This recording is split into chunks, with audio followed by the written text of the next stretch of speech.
Good morning, Grid Connections listeners. Welcome back to Grid Connections, the podcast where we explore all things transportation, clean energy, and our power grid connecting all of these systems together. In today's episode, we're joined by Corey Cantor, Research Director at the Zero Emission Transportation Association, or ZETA for short. His role in the conversation we had takes a data-driven look at the EV transition, from public charging visibility to the scale of U.S. manufacturing jobs.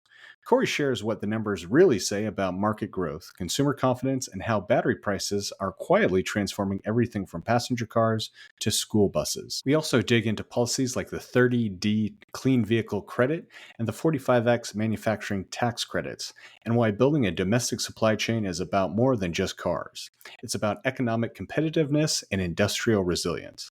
Some of the takeaways from this episode: we cover why battery prices are the real unsung hero of the EV boom, what the data says about consumer barriers and how they're shifting, how visibility and proximity to charging stations influence buyer intent, and what's happening across the EV ecosystem from lamppost chargers to lithium mines. If you're curious about where EV adoption is headed and what's working behind the scenes to drive it, this is an episode you don't want to miss. But please do us a favor if you enjoyed this episode, share it with one person who might love it too, and leave us a positive review on your podcast app. It really does help us grow. Plus, we've got a big announcement. We just launched Grid Connections Consulting, helping partners make sense of the evolving EV and electrification landscape. Be sure to check it out at gridconnections.co. And don't forget to sign up for our new newsletter as well, using the link in the show notes to get even more insights from Grid Connections delivered straight to your inbox. With that, enjoy.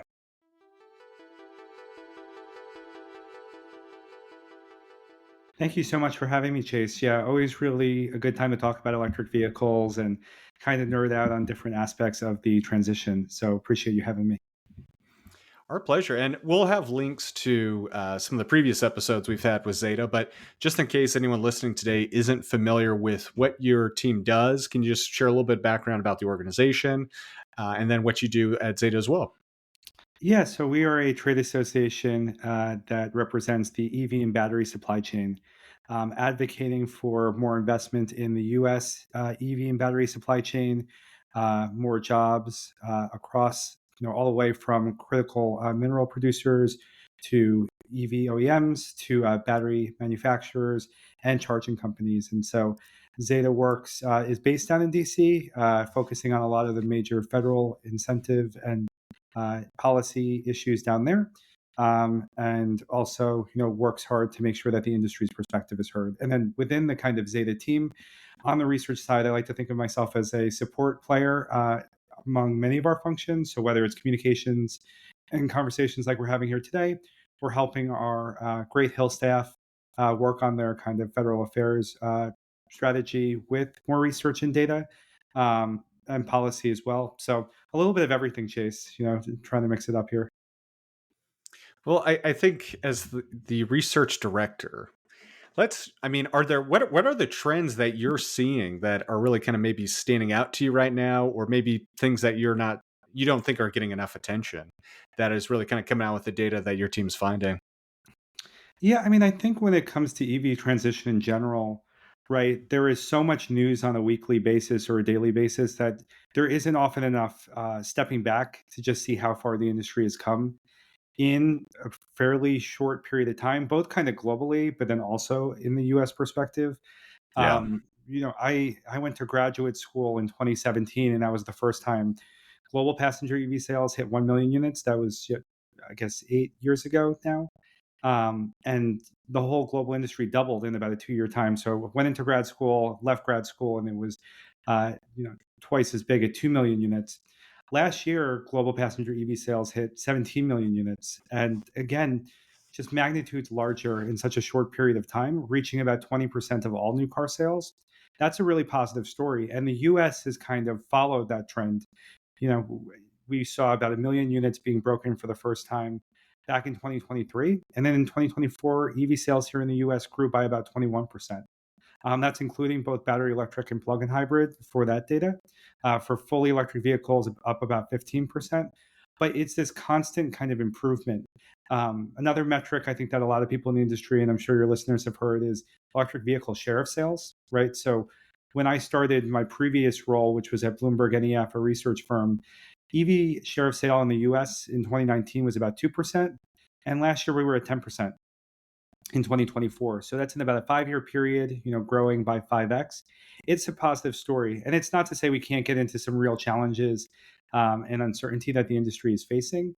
But we're talking about, fundamentally changing the automotive industry, something that hasn't happened for about 100 years. So it's really exciting. And you have to kind of step back and see the forest for the trees sometimes. And I think if you're working around all these companies, it's really fun and interesting to see all of the kind of different approaches to the transition.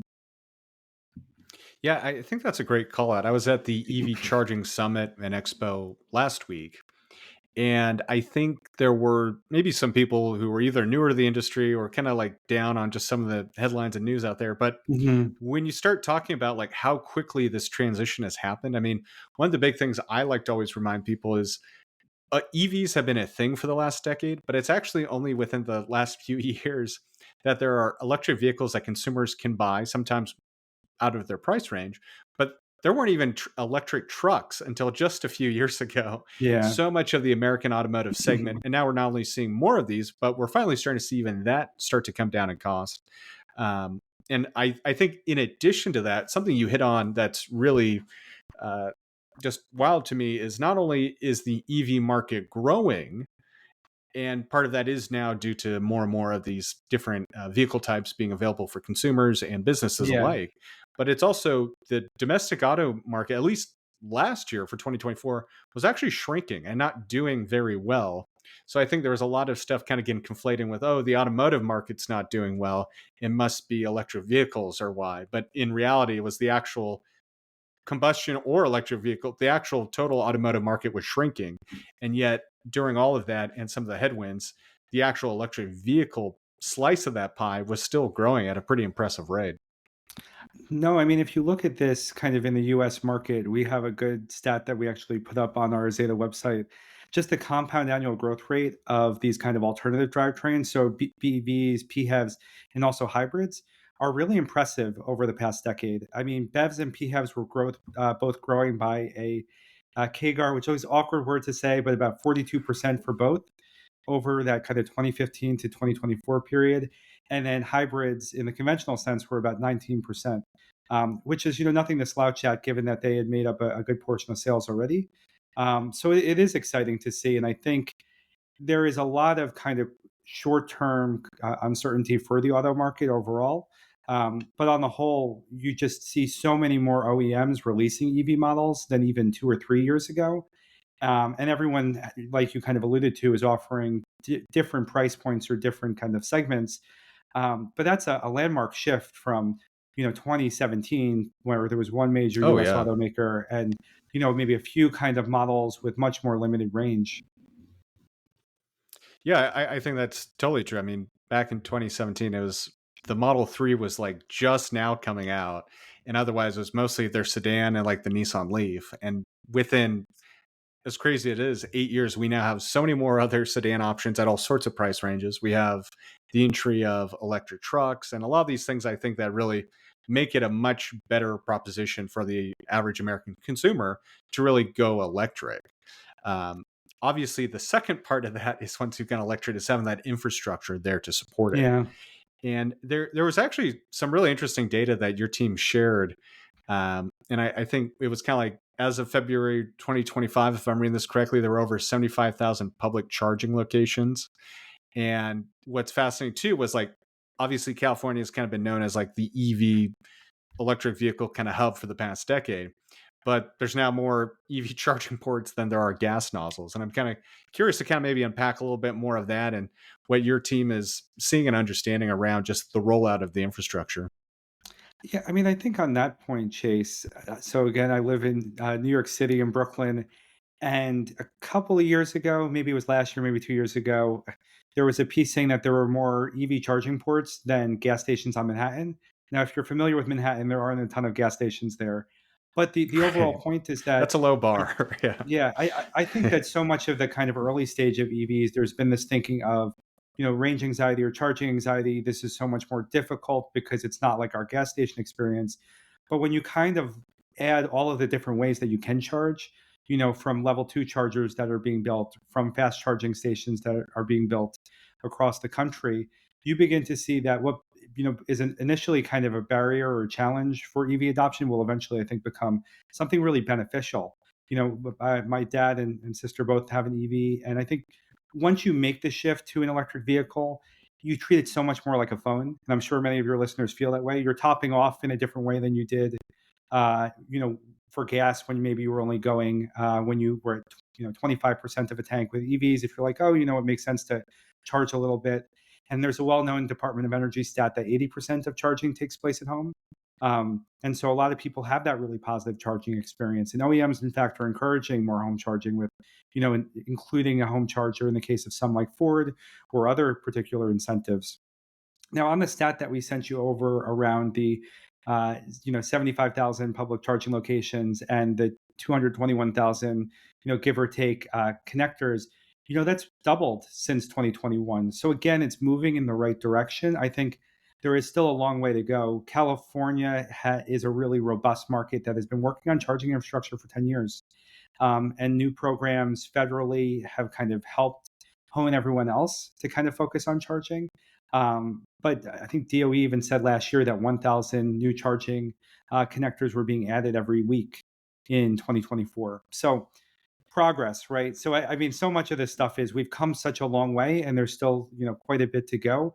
But if you're looking to buy an EV, we touched on the kind of upfront cost, and we're touching on the charging. Those are the two things that have improved dramatically in even 2 years' time. Yeah, and I think I was just even recently reminded. I mean, you're talking about like level two charging, and Yeah, just with the EV charging summit I was at last week.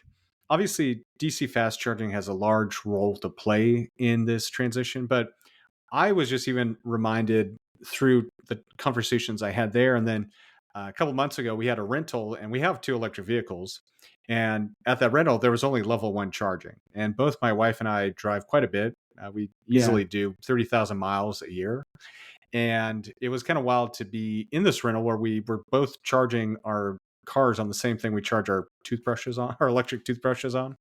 And I was surprised how easy it was and how well it worked. Not yeah. like as far as like there being a failure or something, but I'm just like, oh, and maybe it's just because we've had EVs for a while. I had a feeling like I thought it was just going to be much more of a tension. And it just to me shows that there's so much opportunity for like even especially you in New York area, like talk of like using light lamp posts and other kind of areas to just even get level one for like on street parking and those sorts of things more easily accessible for more people. There is so much innovation in charging. Plenty of friends or companies that I know well hear friends doing startups like It's Electric or a bunch of lamppost charging companies coming out of New Lab, which is kind of clean energy hub here in New York City. Um, I think it also goes to your point, Chase, of like how big this whole EV ecosystem is. A lot of friends who aren't familiar with the transition will just assume that like the major OEMs are the companies that are invested. And then you're like, well, there's also these big charging companies that are doing fast charging, but there's also these level two charging companies. And there's all the upstream, folks who are working on the materials and the battery manufacturers. So it's so much bigger and I think more interesting than you might just and I like cars. I love reading about the cars. I'm going to go with my dad and maybe fiance to the car show in New York in a couple weeks. So yeah, we could talk about how exciting it is to see all the new product and how much better they've gotten. But it's a broad ecosystem here. City charging is tough though. I don't want to say there's a lot of kind of permitting issues and challenges around the topic, but people are invested in making it work. And I think that's another big change. As more and more companies have put out compelling EVs and Americans are buying them, more and more people, see the opportunity there to kind of aid the transition. Well, and you guys are also spoiled in the New York area with the ultimate electric vehicle of just the subway system, and you don't have to worry about charging at all there. So, but I think those are totally fair call outs. And I think you're right. Let's kind of go up the supply chain, and I think that's what's really fascinating about some of the things that Zeta deals with is you pretty much have the full supply chain as far as clients, and I think the battery materials. I mean, obviously, like a lot of the focus of these tariffs and other things that have been kind of going in are around trying to promote and facilitate even more domestic manufacturing and supply chain. So Yeah. I'd love to kind of hear what your clients in that realm are kind of focused on, and maybe some of the things that, especially for those listening who are maybe more focused on the cars and the charging infrastructure, what they're maybe not thinking about or just haven't heard about in those conversations. Yeah. I mean, I think one big picture way to look at this is, and this is according to Atlas Public Policy, there's been about $190 billion just since 2020 invested in the EV and battery supply chain here in the US. So that includes everything from your lithium miners and lithium mines through what we've referred to as the midstream, which is around the cathode and anode materials that go into batteries, as well as refining, which needs a little bit more focus, or a lot bit more focus here in the U.S. to battery cells. And there are many producers here who are Zeta members who are working on that important work to the cars themselves. And then even after that, you've got charging and grid integration, all the way down to what are you going to do with an EV battery in 10 to 15 years? Does it have a second life? Does it have the ability to get recycled?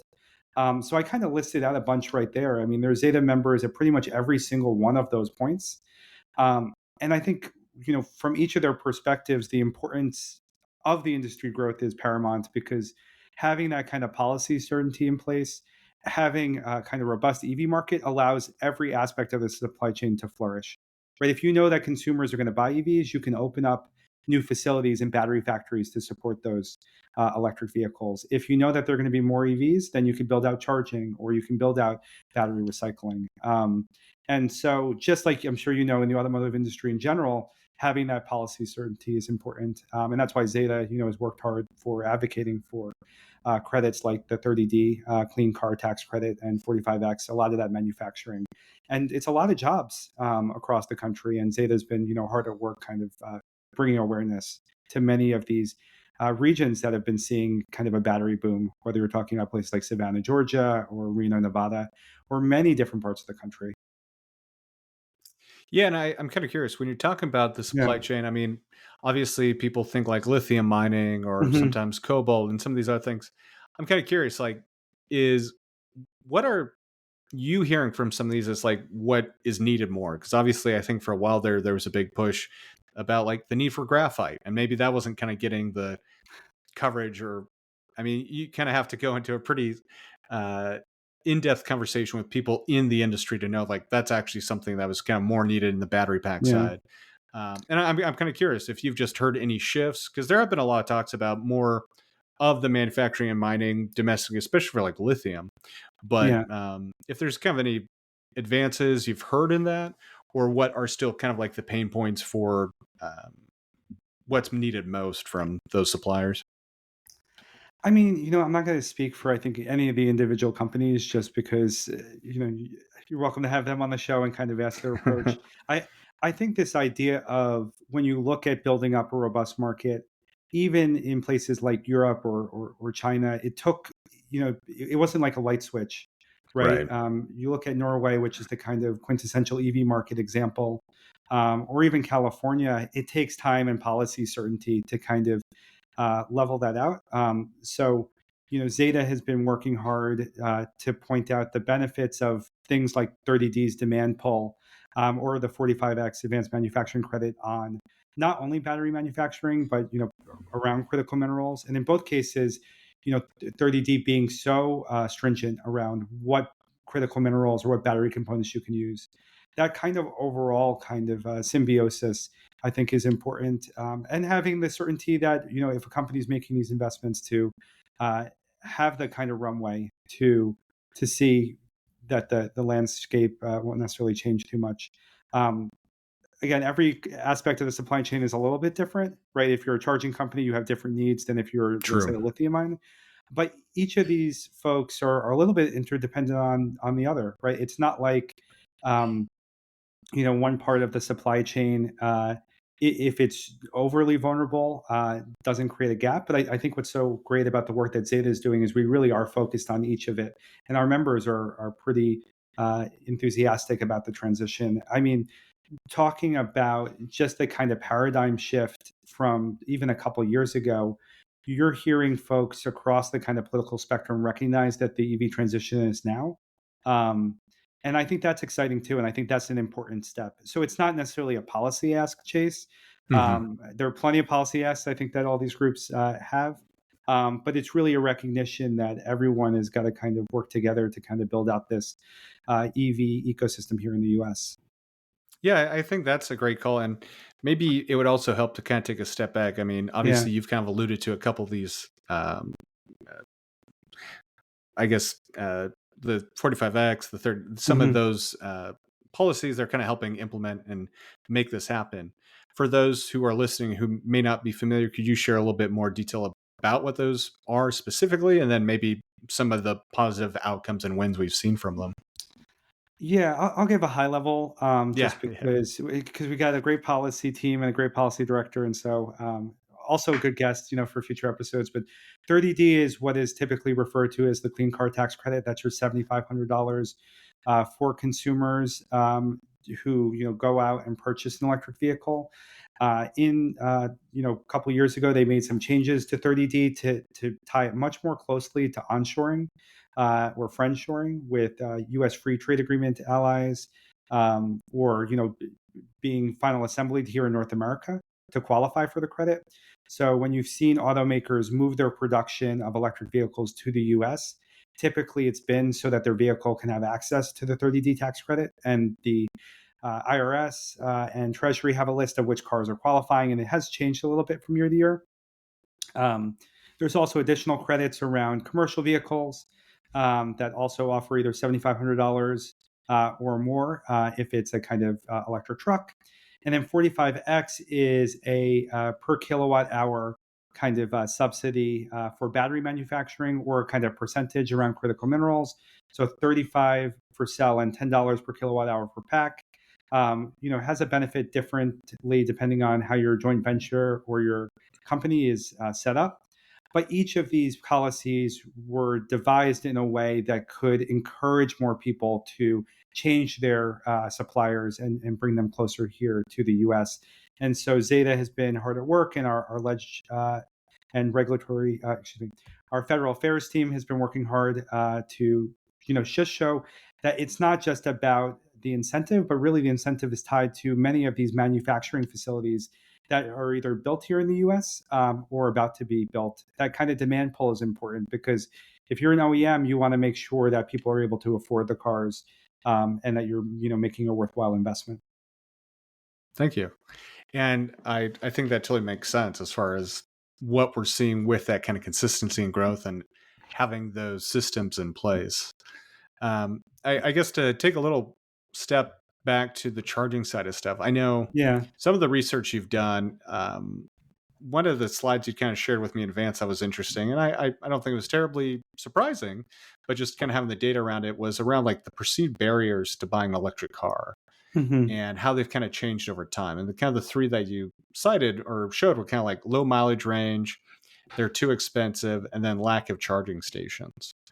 And it's been interesting to see how that's kind of changed over time. And I'd be just kind of curious to expand upon that and what you're Hmm. seeing, and maybe like how you're kind of talking with these, and what those conversations are leading to from this research. Yeah, I mean, and so to give kudos to Cox Automotive, who puts out a survey every year tracking consumer behavior, and a lot of good firms who work on that issue. JD Power is another one.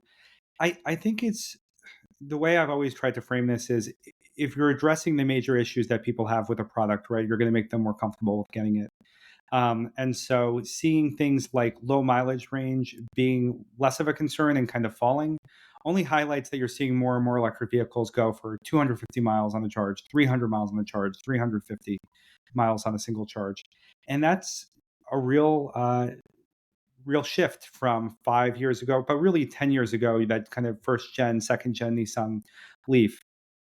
On charging, as we kind of discussed, more and more people are seeing charging stations around them. In the deck I sent you, I thought you were going to go in this direction, Chase, around the Pew Research study that shows just how different people's behaviors or willingness to buy an EV is when you live a mile away from a charger. Yeah, I Um, wanted to cover that too. So let's mm, cover anywhere and everywhere you want to go, because mm. you threw all this great data. I definitely want to go through it. It is all really fascinating. But it illustrates that, like, this is something that can change over time. And, Alex and the comms team does a lot of great research and data as well. And it's this idea that perception isn't sunken, right? That people do have questions and maybe anxieties around switching to electric vehicles, but they aren't necessarily deeply held in a negative sense, right? I think people are more and more willing to learn more. And then finally, on the kind of expensive, we talked a little bit about this, but I think to just reiterate this point, if you go to Edmunds and you look at the average new vehicle price end of last year, beginning of this year, all pre kind of the current tariff conversation, but about $50,000. And if you look at the highest selling electric vehicles out there in 2024, a lot of them are in that to $50,000 price range, below that kind of average. So whether you're talking about, the Model Y, whether you're talking about an Equinox, whether you're talking about Equinox EV, talking about a Honda Prologue, there are success stories out there as more and more of the kind of mainstream market has become accessible. So on each of those three issues that Cox, listed in 2023, it's this idea of improvements have been made, but there's more to go. And I think that's heartening because it's not an insurmountable challenge. I think, frankly, the biggest challenge right now might be the uncertainty around both, federal policy and kind of market conditions. But the fundamental concern that people have with EVs is moving in the right direction. I think that's a good thing to see. Yeah, I completely agree. I think everything that you shared was really fascinating, just because it kind of reinforced a lot of the positive momentum I've seen, Yeah. and kind of made it, instead of anecdotal, really drew a lot of those numbers to it. But yeah, let's kind of expand some of these other things that you shared. I think obviously the Pew Research one is really fascinating, and where do you want to start, or what's really staying out to you at the moment? Yeah, well, let's talk about the Pew Research one since we're on charging, and then if we want to go, I want to like pull it up in front of myself just so I'm accurately citing it. But basically, what Pew did, and this was released last year, but over kind of a couple research periods and survey periods, they looked at adults who lived a certain amount of miles away from a charging station and said, are you likely to consider purchasing an electric vehicle as your next purchase? Or a hybrid, vehicle, or currently on an EV or hybrid, depending on how far you live to a charging station. And not surprisingly, those who lived less than a mile away from a charger were somewhat likely to seriously consider purchasing an electric vehicle the next time. And I'm reading that very carefully because, as you know, with any survey, the words you choose is very important. About 47%, so nearly half of the participants who live less than a mile, saw this as a positive, uh, you know, future kind of oriented vehicle.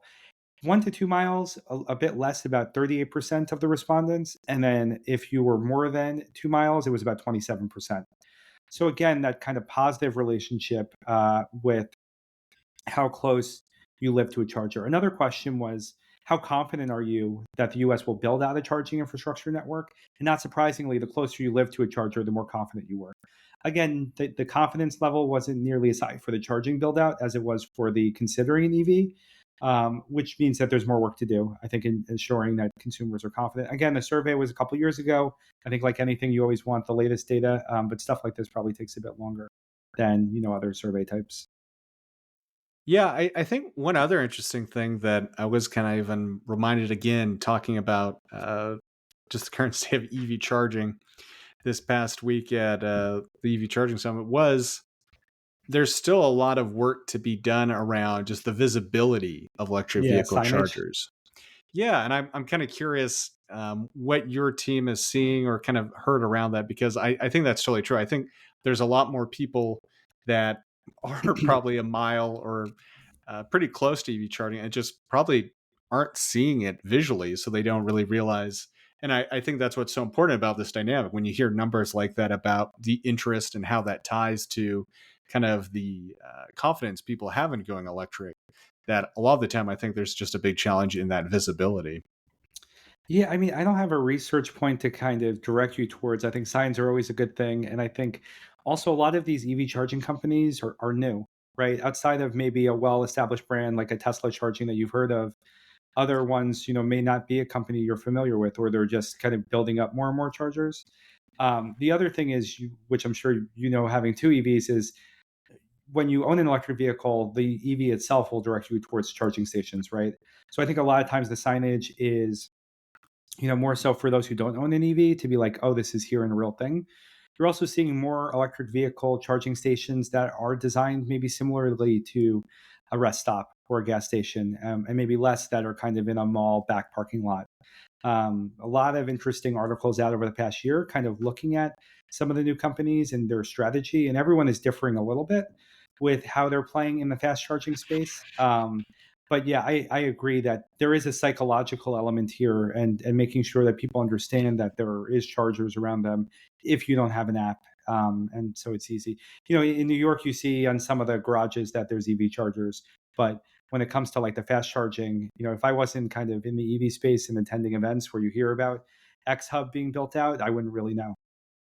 Yeah, I think one of the things that stood out to me in the conversation I had was around, if you're not a person in the know, Yeah, yeah, maybe you come up to a Tesla supercharger and it says Tesla on it. You're like, okay, maybe those are charged. But especially if you're by some sort of just average charger, and especially if it's like in the back of a lot and there's no car charging there, the average yeah, person just assumes like that's electrical trans. It's just like something they have no idea what it is, and kind of just blends into the background as like being an electrical transformer or something else, versus having that like active perception of seeing like a car charging in it to know that's what it yeah. actually is. Yeah, I mean, I think that's completely spot on. And I think that's also aligns with when you leave, yeah, the early adopter phase of any technology, right, are going to be really well regarded and well known on the topic. Yeah. I mean, I'll even date myself and say like I'm a big Nintendo fan, and there's a Nintendo Switch 2 coming out. I'm an early adopter. I know all the details on it and research on it, and we'll look into it. But you're selling to a mass market, whether you're an EV company, video game maker, whoever. When you leave that kind of small phase of the people who are diehards, who understand charging, who understand range, who understand home charging versus L2 charging versus, I mean, some home charging is L2 charging, but versus fast charging, reaching those new consumers and getting them comfortable is really important. And the industry has been working hard at it, but it's on all of us together to help explain, you know, the benefits of charging. I was at an event where, kind of a roundtable thing, and two of the benefits I think that were mentioned around EVs, around charging, that again you have to restate because people who don't have EVs don't recognize it. Is one, you never have to go to a gas station again. Um, and that is such a seismic shift in how you use your driving time that sometimes I think EV owners almost underappreciate it. My dad will sometimes say like, "Oh, it's been X amount of time since I've been at a gas station." But beyond that, you kind of made the transition and moved on. The other one is just how affordable a lot of charging is. Every state has different electricity prices and different moments where electricity may be in higher demand. But on the whole, there's a lot of good benefit and efficiency to electric vehicle charging as well. So 2 points that again, until you're like in it or you own an EV, you won't necessarily know, but are important to reiterate. Are there any other things that you've seen or just kind of noticed that are, especially around any data, that Yeah. are this kind of mental shift moments that really kind of realign and make the person think, oh, I didn't really think of it that way? Or you're finding a lot of success for people to try and get it to really connect with what's actually happening with electrification? I think those are two good points there.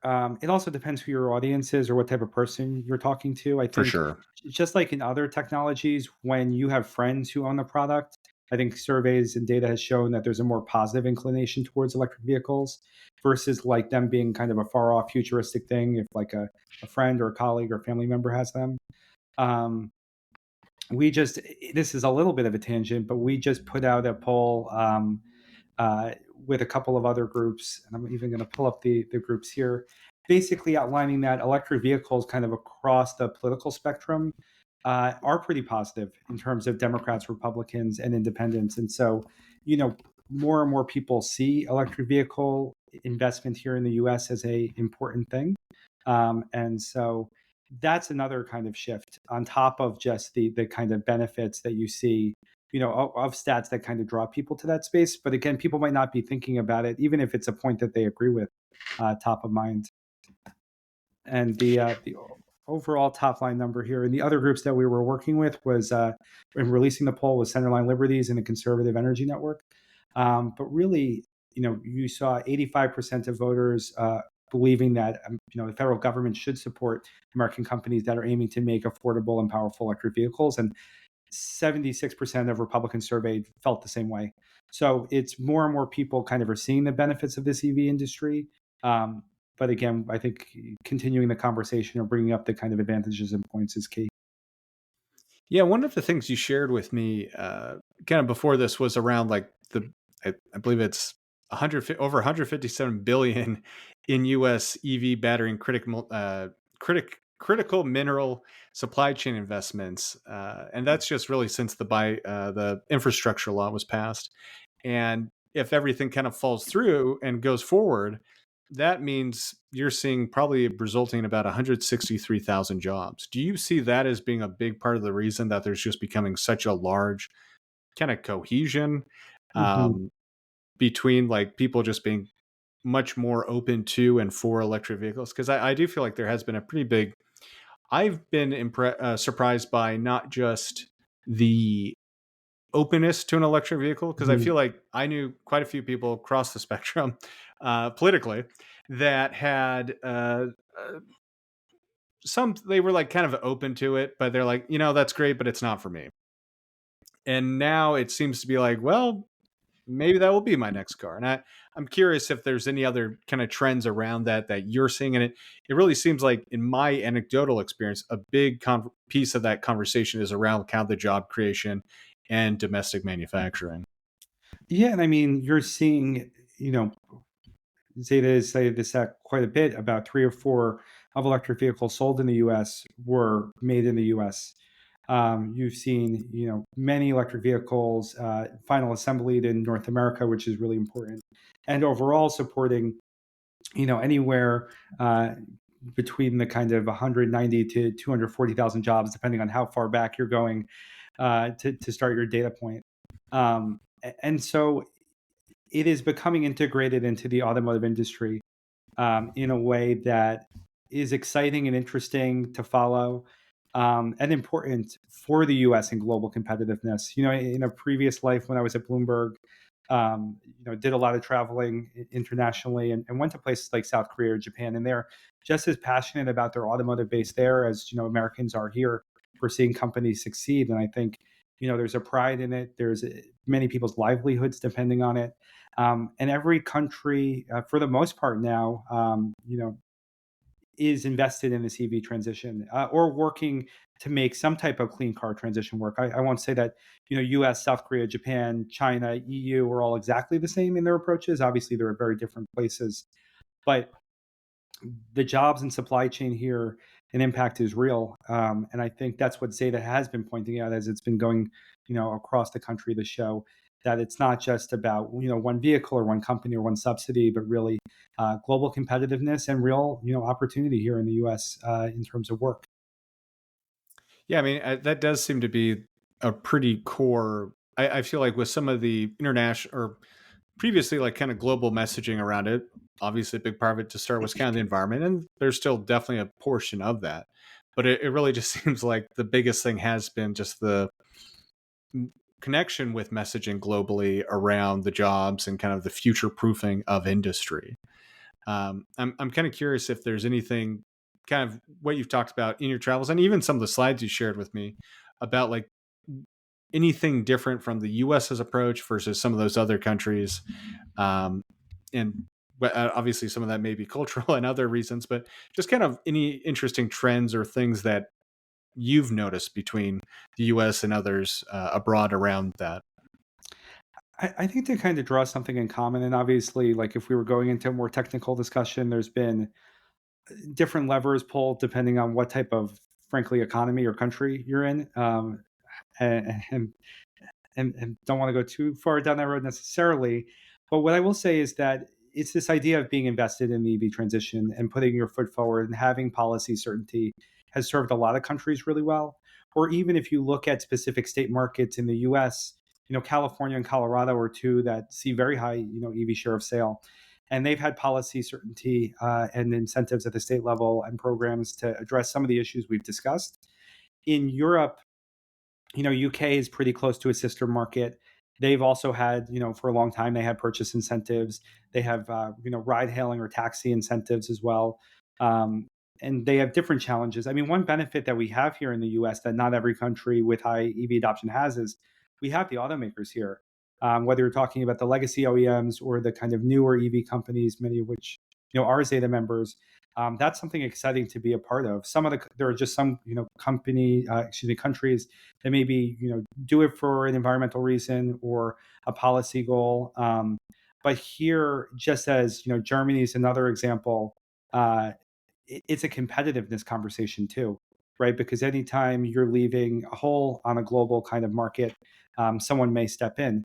So it's a big opportunity for the U.S. companies, and I think a lot of them have seen it in terms of upping their EV adoption, or excuse me, EV investment here in the U.S., but also thinking about their supply chains in North America. Yeah, and I think that's kind of really great to see. And just looking at the members of Zeta and kind of what they're interested in and what they kind of stand for, it seems like a really interesting alignment around what that kind of future end state is and what obviously the industry is trying to get towards. I'm curious about, and I mean, a lot of the people who are members of Yeah. Zeta are the battery manufacturers, Hmm. are the some of the automotive startups, among others that you mentioned. Some of the other ones are the utilities.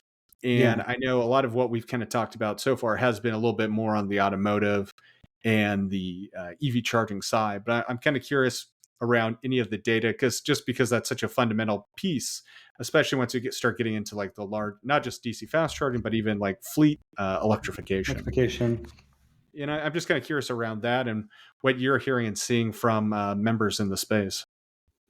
Yeah, I mean, I wish I had a better utility, point in the slide deck I sent you. And as a good research analyst, I always say, won't overstep what the data shows or what my experience shows.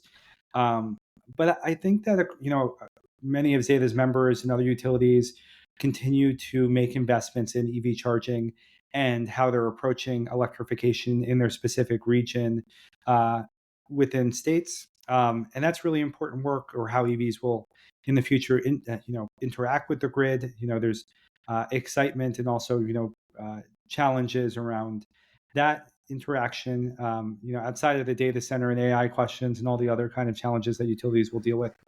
So of course they're a really important part of the conversation here in New York, right? I'm in Con Ed's jurisdiction. The investments that they're making to increase electrification or to prepare for an electric future.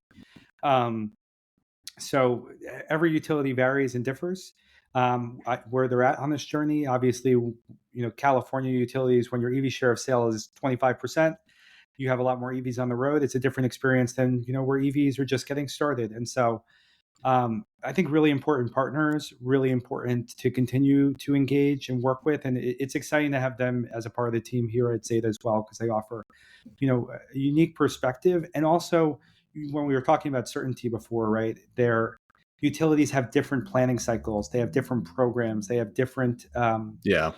Kind of a different regulators and speed altogether. a Yeah. different speed altogether. So um, definitely an area that I personally need to kind of get up to speed more and continue learning about. Even as like someone in research, you're always learning more and doing more. But this transition is going to be successful in part because the utilities are there to kind of help ease it along over time. As far as kind of what you're seeing in the data, what Yeah. are the trends that have been kind of the most, I don't know, just like the ones that you've been kind of most optimistic and kind of positive about?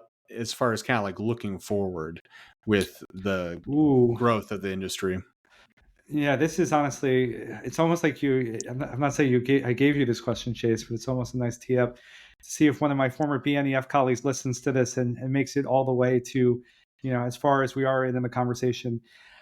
So BNEF, Bloomberg NEF, puts out a battery price survey every year, which looks at the actual kind of prices of battery packs and more.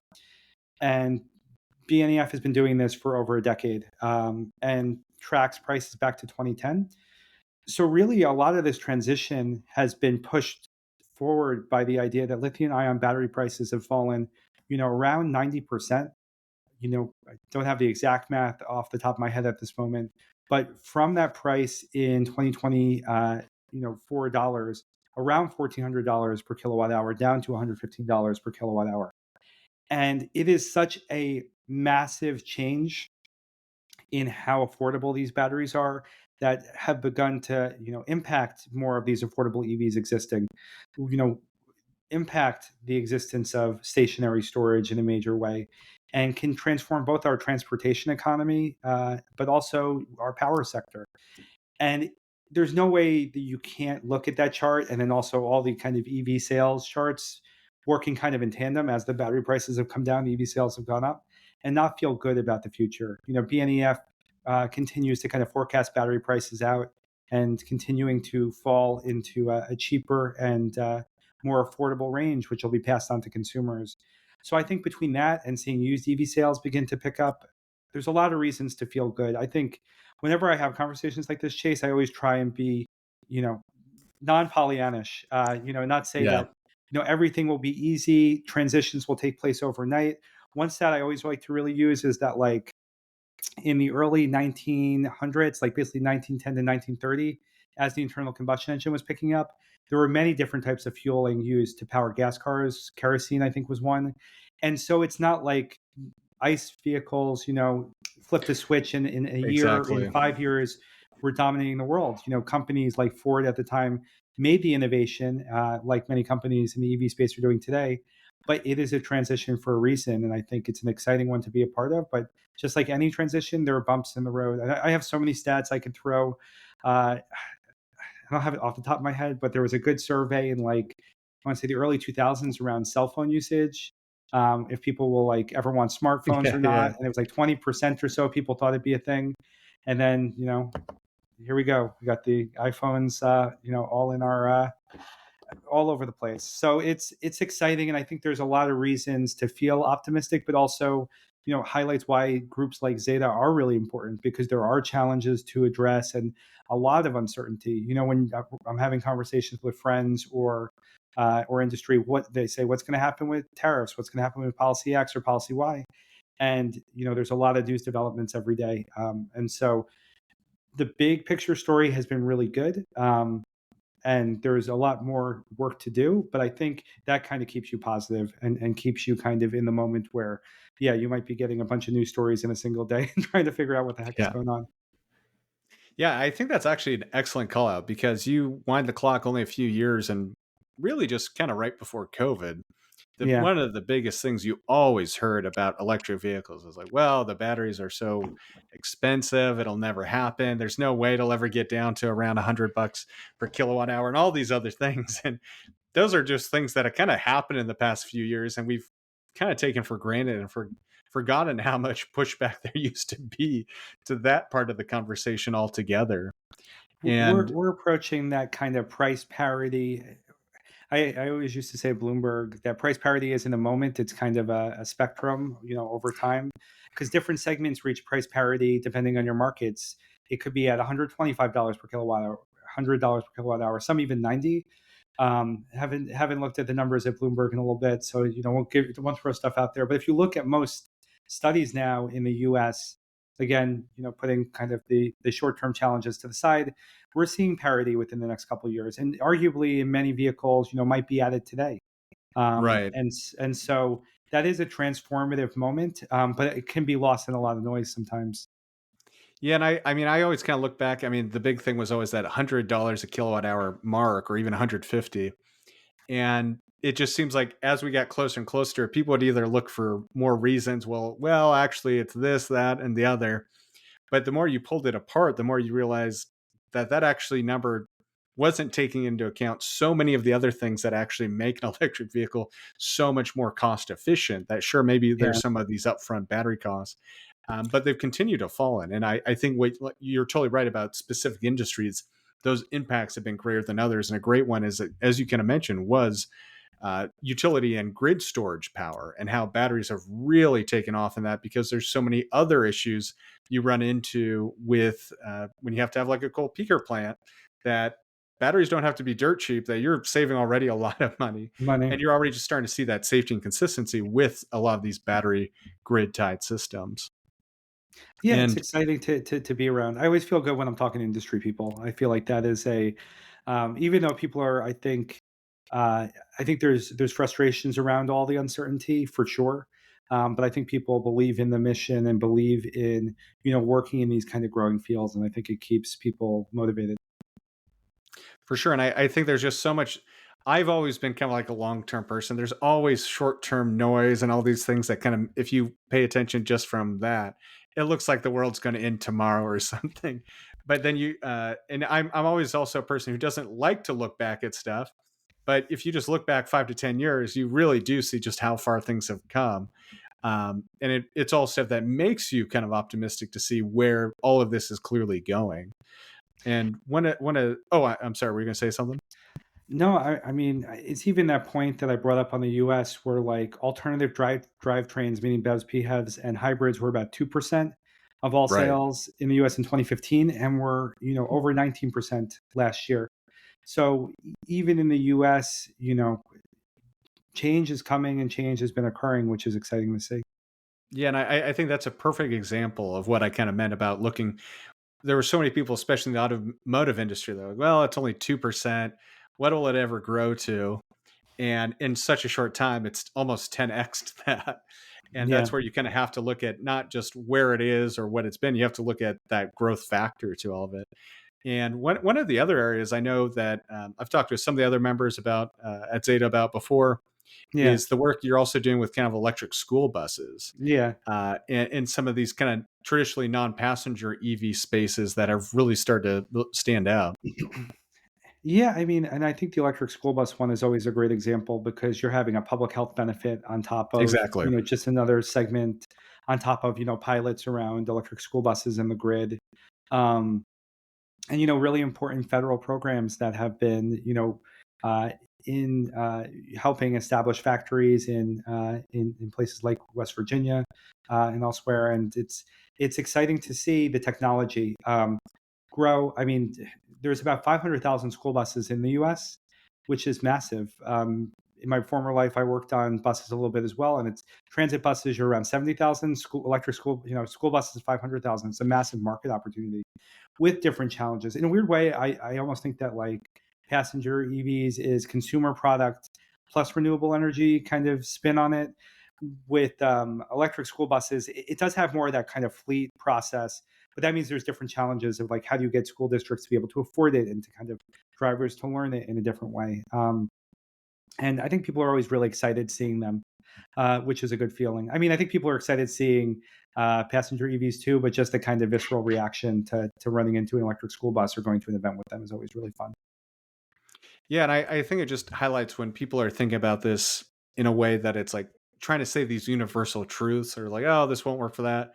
But then you start really breaking it down by industry or need, around like what an electric school bus needs versus what a consumer needs for day to day versus kind of what we're talking about with like utility scale grade. Yeah. They're serving, they're kind of the same technology, but the way they do it and to what extent they serve does actually have some pretty drastic and impactful differences for those different product lines and industries. Yeah, and they're at different places in the kind of development of the supply chain, Yeah, right? So it's exactly. building up economies of scale across the board has been shown as a positive move. And so, buses and trucks, like commercial vehicles, like your vans, put out by Ford Rivian, is moving along quite nicely. electric school buses, still have a bit of a ways to go. Just like in the passenger EV space, you really got two ways of doing it, right? You could be an all electric startup, or you can be an ICE traditional diesel school bus maker who kind of learns how to do electric. Um, Same with mail trucks and all of these different functions. But I think there you even see the total cost of ownership benefit more so, right? Where it's like these products are cheaper to run and to fuel, and that's without getting to the ancillary benefits of electrification. Again, we're early on all this stuff, and so Yeah. there's different companies being established who are trying. Just like any kind of new industry, there's going to be success, there's going to be setbacks, but it shows that really there's a lot of potential for electrification, and let's just say cleaner technologies across the board. Uh, you know, Aiming towards that kind of zero emission in our title, right? To kind of hit up over the long term more of those heavy duty trucks. All really challenging things, but exciting nonetheless. And maybe we come back in 5 to 10 years and talk about electric aviation, but I think not necessarily today. Well, I think that's a good tee up for the next conversation. I mean, I'm super passionate about the aviation space, and I think what's happening there is really cool. But that's like a perfect example. It's like where we're seeing the scaling of consumer vehicles. The use case is pretty clear. There's a use case and path to electric aviation, but there's still some kind of technical. I when you see like the battery density and where the technology is Yeah, going, it's likely it will get there, but we're still a little further. We're kind of where like the EV industry with that is maybe a decade, maybe a little more ago. more. Which once again, that's so cool to think that we're seeing that continued growth. But Corey, this has been a really fascinating conversation. I really enjoyed kind of talking about these different topics, but with kind of all the data and research we're seeing to kind of really show that there's so much to be positive about, and it's all growing pretty quickly and changing in a lot of different areas in a positive way. But for those who are curious and want to learn more, what's the best way to kind of follow you and kind of learn more about the work that you're doing at Zeta? Yeah, so first I'll plug the Zeta website. Always good to keep tabs on what we're doing. We have both kind of, the advocacy work and then a lot of education work on things like, cost of EVs or EV charging. So, zeta.org, got to give the team a shout out. In terms of me, LinkedIn, Twitter, Blue Sky, on all of it. You'll get some EV content. You'll get a lot of basketball complaining about the Brooklyn Nets. So be careful what you sign up for. But it's you got to be true to yourself, Chase. You can't be business all the time. So usually after work hours, you'll see me complaining about the Nets losing. Although this year, winning or losing, this year I want them to be worse off, so they get a better draft pick. So if you want some real entertainment, follow me around the NBA draft, but also really follow Zeta's work around electrification and the kind of efforts on the EV supply chain. Yeah, unfortunately, as a Portland Trailblazers fan, I can too easily relate to where you're at in that experience as well. But yes, thank you so much.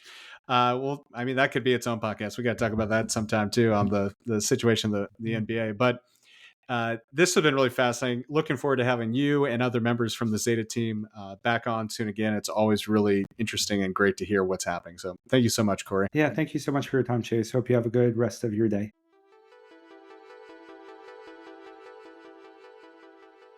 That's a wrap on this episode of Grid Connections.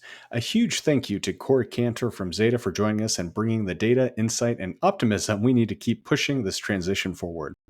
If you took away something valuable from this conversation, whether it was the trends in EV adoption, how battery prices are reshaping the market, or the importance of visibility in public charging, we'd love it if you'd share this episode with a friend or colleague who might enjoy it too. And while you're at it, leave us a positive rating and review on your favorite podcast platform. It helps more curious minds find the show. And don't forget, Grid Connections Consulting is now live. If you're looking for strategic guidance in the electric vehicle, energy, or infrastructure space, head to gridconnections.co to learn more. Lastly, get the latest insights delivered straight to your inbox by subscribing to our newsletter. The link is in the show notes. Until next time, this is the Grid Connections podcast signing off.